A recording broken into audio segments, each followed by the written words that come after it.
Hey guys, welcome back to the channel, and this time I wanna take a little time to discuss the 2003 Clone Wars micro series by creator Gennady Tarkovsky.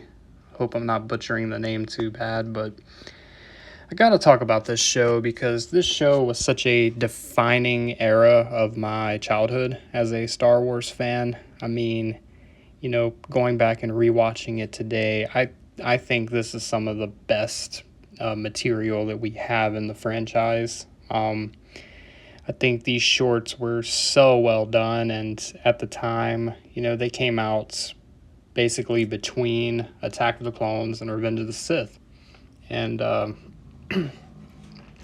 amount of hype that this series generated for Revenge of the Sith is insane.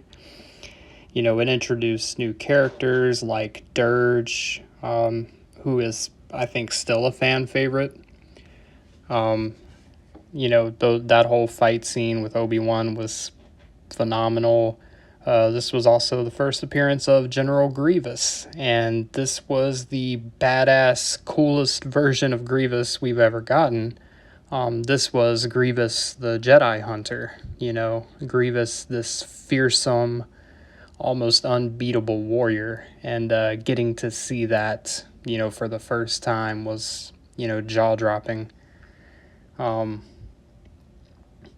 yeah, I mean, God, there's so much I can say about this series. Asajj Ventress was introduced in this series, and she's a character that would later be reused in the 2008 Clone Wars animated series. That's pretty cool. And that duel with her and Anakin on Yavin 4 was just an artistic masterpiece. When you talk about Star Wars, and the creativity and the art design and, all of that, like, that was peak. That was peak. Yeah, I mean, and I think the biggest thing that this series got right was just the action sequences. I mean, yeah, they were a little bit over the top and sometimes a little, over dramatic, I guess you could say, but man, it was cool because these were things you couldn't see in the movies. They wouldn't be able to do that in live action necessarily, but being able to see it, to see these clones and the Jedi and just doing all this, extraordinary use of the Force and, battle prowess, like, it really felt like what the Clone Wars was. It felt like a war, you know?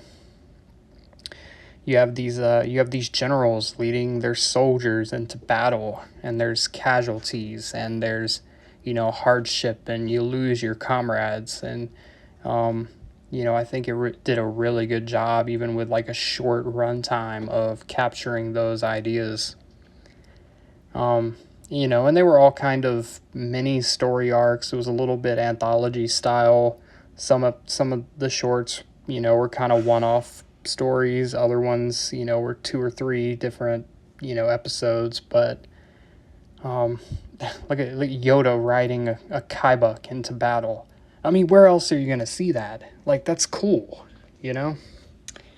Um, and it's not to take anything away from the 2008 Clone Wars series. I think that series did a lot of good and a lot of good storytelling over its seasons and kind of developing the clones. But I don't think that would be where it is today without this original Clone Wars micro series.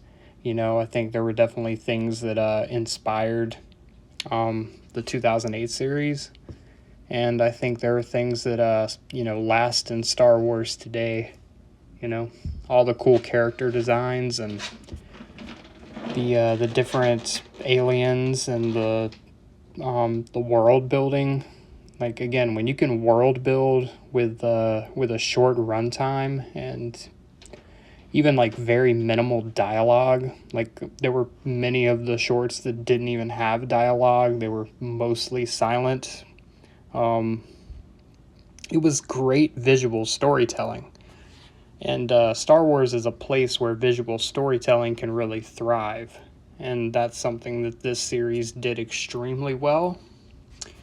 You think back to some of the iconic imagery from this series that, a lot of fans that grew up during the prequel era like still remember. It's just iconic, and it's something that I think means a lot to the people that grew up with it, and even people that are finding it today. Those that have watched it in recent years or gone back and watched it after a long time. I think it still holds up as just a really, really good animated short series. And as far as a bridge between the two movies, I mean, this series almost lined it up perfectly, with seeing how the Chancellor gets captured, and that whole event, the Battle of Coruscant, on the ground, getting to see that, seeing what Obi-Wan and Anakin were doing before they were called to rescue the Chancellor, like even seeing how Anakin gets his scar is in this series. Like, there's so many things, so many details that line up perfectly with the movies. You can tell that this series was made with a lot of love and a lot of appreciation for Star Wars. And I know the animation style might not be for everyone. Some of the characters look a little goofy in that animation style, but I mean, honestly, like, I think it works. I think it works really well for Star Wars. And, I wonder if he would ever come back and do any more or do anything else. That's something that I definitely think fans would be receptive of. And I really hope a lot of people still fondly remember this series and appreciate it as much as I can say that I do. So that's all I got for you this time. I appreciate you watching. Hit that subscribe button. And as always, may the force be with you. Now let's blow up the like button and go home.